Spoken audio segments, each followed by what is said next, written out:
नाही हमसे सहाला अब दूरी राजा जी, नाही हमसे सहाला अब दूरी राजा जी। तू बजरिए में बेचा पानी पूरी राजा जी।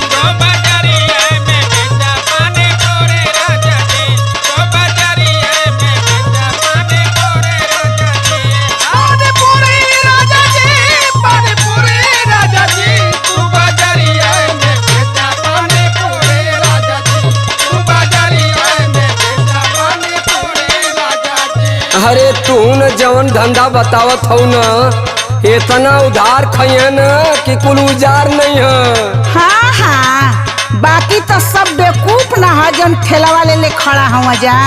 अरे तो जाके गिन ला कि कगो हुआ सब उधारे खई है बची नया धेला धनिया, सब उधारे खई है बची नया धेला धनिया। बाटे बिसन गो बजरिया में ठेला।